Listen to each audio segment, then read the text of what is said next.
kembali di Poskita TV channel bersama saya Jenti ya. Di edisi Cuko cerita untuk kita pada kesempatan hari ini kami sudah kedatangan tamu kembali yang luar biasa. Ada Bang Bagindo Togar. Halo, apa kabar Bang Bagindo? Alhamdulillah baik. Alhamdulillah baik ya. Baik. Jadi kalau bicara soal politik khususnya sosial kemasyarakatan, ini teman-teman wartawan terutama pasti kebanyakan mencari sosok Bang Bagindo Togar ini, begitu ya Bang ya? Mudah-mudahan tadi itu kira-kira itulah ya. Dia adalah salah satu alumnus dari Universitas Sriwijaya, Fakultas Ilmu Sosial Ilmu Politik, boleh dibilang begitu ya? Iya. Tapi kita tampaknya juga berduka dengan kehilangan satu sosok yang luar biasa. Nggak cuman alumni Unsri ya, tapi hampir semua orang di Sumsel ini, terutama para teman-teman jurnalis pun juga ikut berduka. Banyak muridnya di Sumsel. Banyak muridnya di Sumsel. Innalillahi wa inna ilaihi raji'un. Saya Jane Fitria mewakili tim redaksi Poskita Channel turut berbela-sungkawa atas wafatnya almarhum Ki Joko Siswanto. Beliau adalah salah satu sosok inspiratif, rektor Universitas Taman Siswa Palembang dan juga dosen di Universitas Sriwijaya, Fakultas Ilmu Sosial Ilmu Politik. Sedikit bicara mengenai sosok dari Pak Joko sendiri, di mata Bang Bagindo ini seperti apa Bang? Wah, kalau bicara Pak Joko merinding ya. Pak Joko itu ya gimana ya, tergolong dosen yang sangat humble lah, dan memang betul punya tanggung jawab bagaimana yang siswa ataupun yang ketemu beliau kan bukan cuma dosen ya, bukan cuma pengajar. Dia sering jadi mentor, dia sering jadi narasumber di beragam event kegiatan ormas, LSM, maka instansi pemerintah maupun swasta. Jadi cukup banyak yang kenal beliau ini. Dan dalam ketika dia menjelaskan segala sesuatu, ketika menjelaskan suatu masalah dan bagaimana strategi penyelesaian masalah, sangat mudah dicerna, mudah dipahami. Dan beliau kan sangat ramah, friendly, dan semua merasa dekat dengan beliau. Coba saya ngeliat hari ini di media sosial sejak 3 jam yang lalu. Cerita luar biasa, kabar duka tentang beliau tuh terlalu banyak di media sosial. Dan jarang sekali mengatakan tidak begitu ya, menolak ketika misalnya teman-teman wartawan ingin mewawancarai. Iya. Baik itu radio, TV. Sepanjang dia punya waktu, kalaupun dia yang akan telepon kembali, dia akan hubungi kembali. Ini manusia luar biasa yang kita pernah punya di Sumatera Selatan, khususnya Unsri, Taman Siswa maupun lembaga-lembaga pendidikan lainnya. Luar biasa beliau, luar biasa. Dan bersaksi beliau adalah orang baik. Orang baik, dan kita siap bersaksi bahwa beliau orang yang sangat-sangat baik. Dan ini menjadi salah satu perhara. Tapi dengan wafatnya almarhum Ki Joko Siswanto, mudah-mudahan nanti akan ada lagi penerus. Iya, kita berkewajiban menjalankan ajaran-ajaran beliau, didikan beliau, apa yang dia ajarkan ke kita. Kita lanjutkan. Dan beliau adalah salah satu dosen pengajar juga dulu. Idola, banyak. Ini banyak jadi dosen idola, almarhum ini. Dosen idola. Banyak orang, banyak siswa, banyak orang dia jadi idola. Betul. Satu yang saya ingat dulu beliau juga mengajar terkait pengantar ilmu politik. Ya. Tapi kalau bicara soal politik nih Bang Bagindo, ini kan yang lagi salah satu yang lagi hangat, nggak cuma di Sumsel tapi secara nasional begitu kan, soal prahara Partai Demokrat. Karena kita ingat awal Maret lalu ada yang namanya KLB yang diselenggarakan di Deli Serdang, Sumatera Utara. Sibolangit. Dan membuat bingung sih, kalau bisa dibilang ya membuat bingung, nggak cuman secara internal tapi masyarakat juga dibuat bingung loh, kok bisa ya ada 2 ketua umum begitu. Kalau Anda memandangnya seperti ini apa? Saya pun pertama sama seperti kawan-kawan yang lain. Saya anggap ini prahara baru. Sebenarnya bukan prahara pertama ini. Ini prahara baru, cuman sangat menonjol. Saya sebagai warga, sebagai juga pemerhati, sempat nganggap ini dramaturgi loh, Ji. Oh, dramaturgi ini kan antara panggung depan sama panggung belakang kan berbeda nih ceritanya. Jadi saya nggak, ini dramaturgi. Apalagi maaf, Partai Demokrat ini sekarang kan posisinya di papan tengah. papan tengah itu kan ada Nasdem, ada PKB, ada PKS, ada PAN, dan ada Demokrat. Sementara di bawah Demokrat itu gak banyak lagi nih, tinggal Hanura, P3, ya kan. Dan ini kan semakin menurun. Coba bayangkan 2000, mulai dari tahun 2004, 2009 terus merosot suaranya dari 21 hampir 22% turun terakhir hampir 7% kemarin. Dan ini kan sementara electoral threshold yang nanti pasca 2024 kabarnya akan 5%. Lagi, betul. Bukan 3,5 lagi. Ini kan berat. Apakah dibuat dramaturgi politik ini untuk memperoleh simpati balik publik kepada Partai Demokrat sehingga elektoral. Tapi kalau grand desainnya? Nah, ini awalnya saya seperti itu loh. Apa supaya meningkatkan elektoral simpati daripada publik terhadap Partai Demokrat. Awal saya pikir gitu. Tapi kok akhirnya di ujung-ujung ini makin membesar, rupanya seriusan. Akhirnya mereka menentukan rupanya mungkin, percayalah Jen, ini bukan rencana 3-4 bulan, 5 bulan terakhir. Ini mungkin dah 1 tahunan. Akumulasi kegusaran atau kegelisahan ataupun protes daripada kelompok-kelompok yang tidak sepakat dengan pengurusan AHY. Ini bukan ujuk-ujuk. Nah, kalau bicara soal kubu AHY sama katakanlah kubu Muldoko gitu kan, ada yang bilang KLB ini abal-abal karena orang-orang di dalamnya itu katakanlah tidak lagi menjadi pengurus dan lain sebagainya. Kalau abang sendiri? Ya, antar pihak pasti merasa benar lah. Antar pihak bisa saling menyalahkan. Wajar, biasa dalam pro kontra. Gak usah pro kontra politik. Pro kontra sosial, pro kontra keluarga aja. Wajar itu saling menyalahkan atau saling paling benar kan gitu, biasa itu. Nah, ini tapi proses. Secara perspektif demokrasi ini bagaimana? Ya, kalau dari segi demokrasi ya sah-sah aja. Sah-sah saja ya? Ya, sah-sah saja. Persoalan bagaimana kualitas antar kelompok itu soal lain. Ya kan? Misalnya nganggap saya misalnya orang AHY, saya nganggap saya paling berkualitas kelompok saya ini. Itu klaim-klaim itu kan biasa. Nah, di sini perlu kedewasaan politik. Siapa yang paling cerdas, paling dewasa, paling taktis memainkan permasalahan itu akan jadi pemenangnya. Dualisme di dalam sebuah kubu itu tuh. Nah, ini siapa yang paling sensitif, paling cerdas, paling tadi saya sampaikan itu paling paling kreatif ataupun paling bijak, bersiasat dalam mengolah konflik ini, itu yang bakal jadi pemenangnya. Nah, pasti itu bakal jadi pemenang. Ini melihat saya orang nanti ke Kementerian Hukum dan HAM. Oke nggak pos di Kementerian Hukum dan HAM, mereka lewat proses pengadilan. Di dalam pengadilan tidak pos lagi sampai ke MA. Ini panjang, Jin. Paling tidak setahunan. Baik. Nah, kalau bicara soal KLB itu sendiri, kan tidak serta-merta KLB itu bisa dilakukan. Pasti akan ada syarat, keanggotaan, dan lain sebagainya. Nah, kalau mencermati case yang satu ini misalnya dari Partai Demokrat ini, nah ini sebenarnya syarat-syarat KLB itu seperti apa sih, Bang? Jelasnya kita detailnya ADRT. Dari Partai Demokrat itu sendiri nggak begitu tahu lah. Tapi garis besar orang melaksanakan Munaslup, muktamar luar biasa, kongres luar biasa, itu kena ketidakpuasan anggota dan kader biasanya.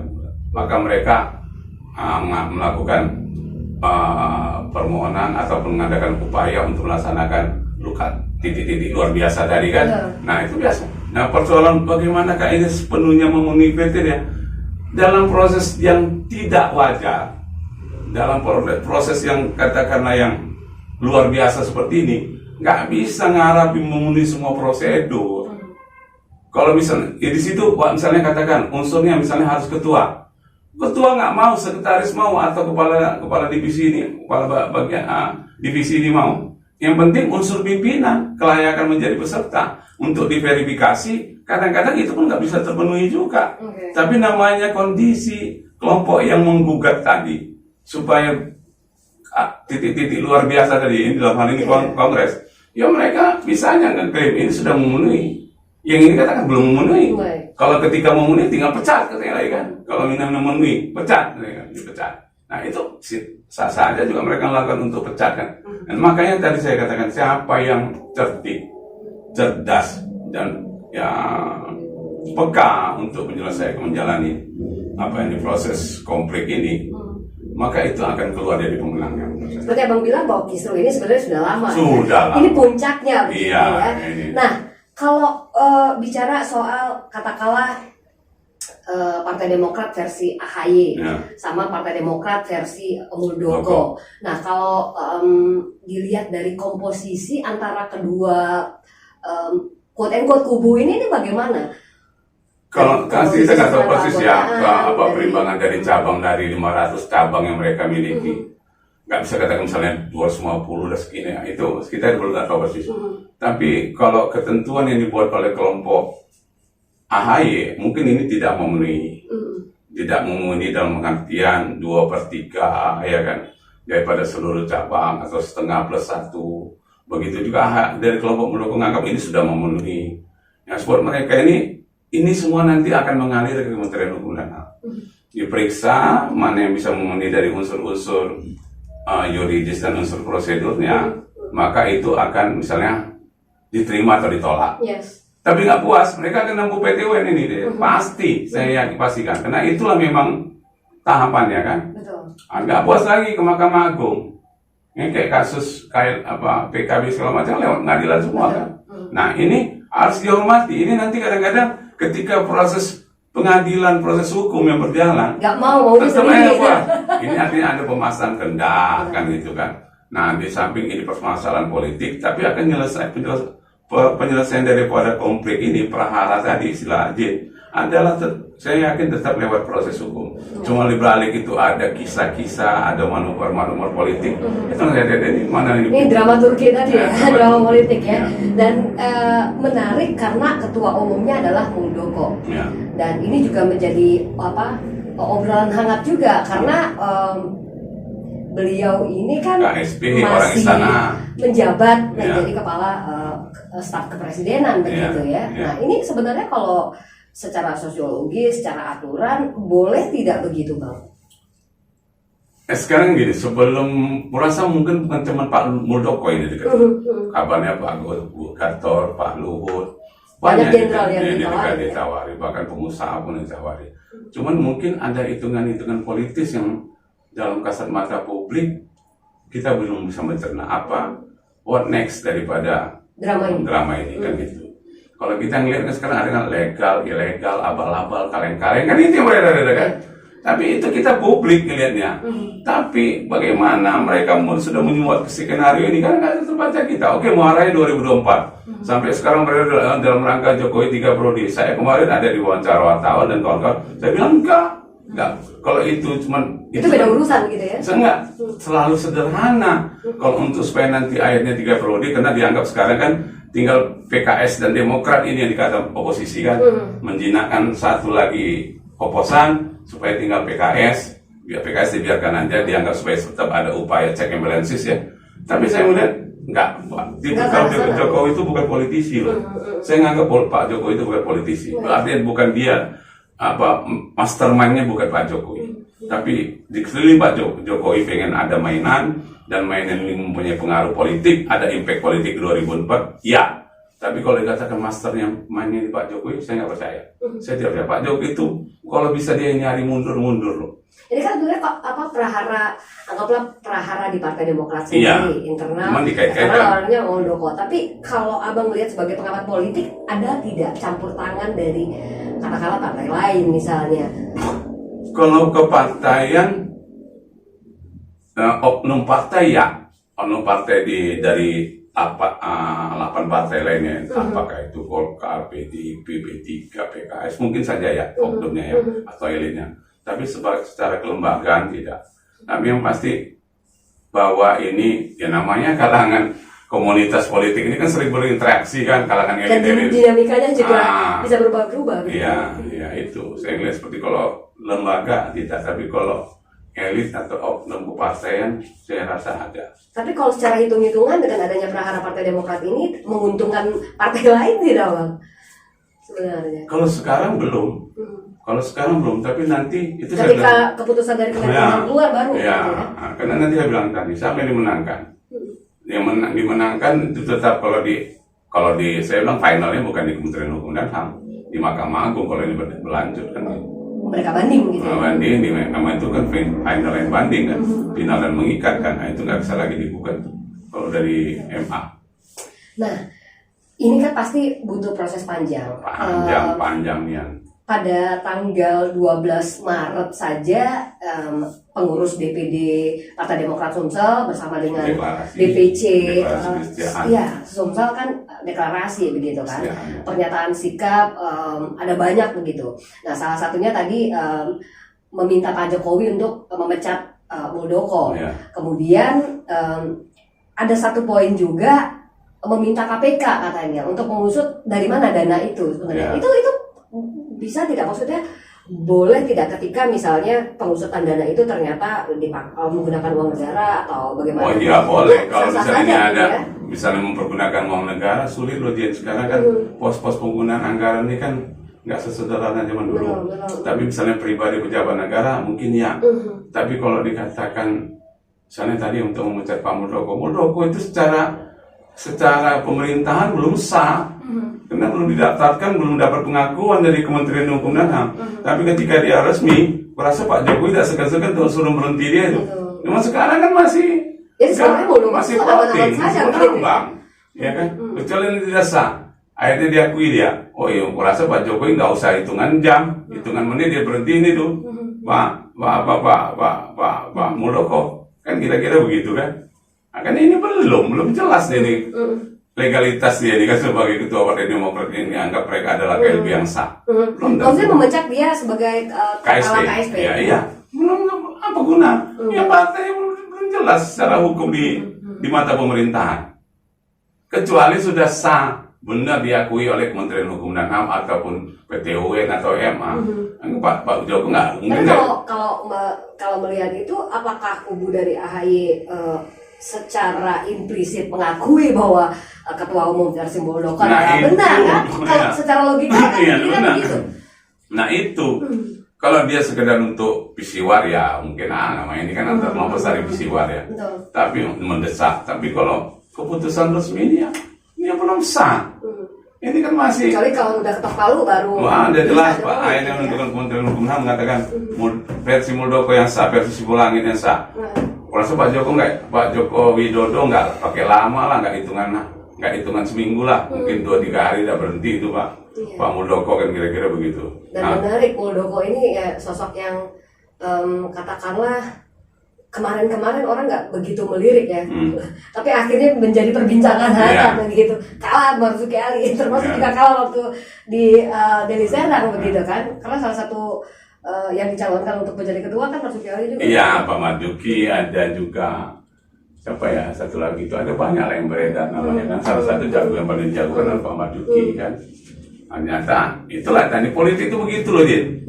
Nggak bisa kadang-kadang kita tebak-tebak yang opini yang beredar, info yang beredar di publik ini ternyata tiba-tiba berubah ya. Dalam beberapa detik juga bisa berubah begitu ya. Ya sekarang sama saya sampaikan. Pak AHY sama Muldoko itu sama aja lebih kurang, cuman senior, satu jenderal, satu mayor. Berapa lama sih usia AHY kenal Demokrat kalau nggak di luar ayahnya? Ada banyak meme yang keluar begitu ya, ketika Muldoko akhirnya mencuat menjadi ketua umum versi KLB begitu. Ada yang bilang hukum karma terhadap SBY dan lain sebagainya begitu, karena dulu sempat ada yang prahara di PKB dan lain sebagainya. Ini sebenarnya cuma gimmick aja atau bagaimana sih Bang? Nah itu kan ada secara empirik bahwa dulu ada proses dinamika politik juga yang dialami mirip-mirip dengan Demokrat. Ya KL, ya PKB, bahkan Golkar aja dulu antara versinya Pak Abu Rizal Bakri dengan Pak Agung Laksono itu banyak. Kalau Golkar sendiri udah berkeping-keping kan, udah ada jadi Gerindra, ada jadi Hanura, ada jadi Nasdem kan. Itu kan kayak gitu kecewa. Cuman waktu itu tidak lewat KLB, cuman mereka misahkan diri. PDI dulu, zaman dulu versi yang mereka waktu dulu pecah dari PDI tanpa perjuangan.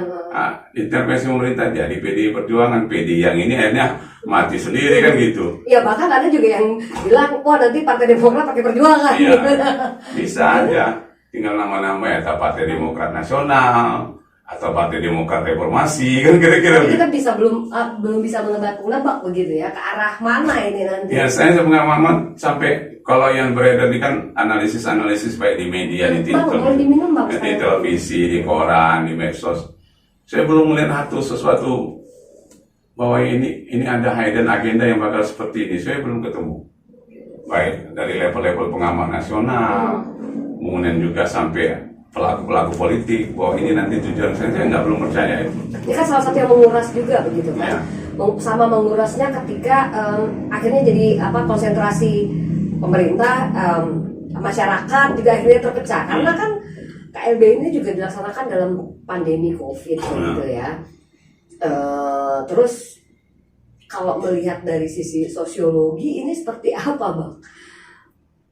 Makanya saya bilang dari awal tadi, ini sebenarnya bukan cerita 3 atau 5 bulan yang lalu, ini sudah lama. Mungkin rencana untuk Happy ini udah setahun lebih yang lalu.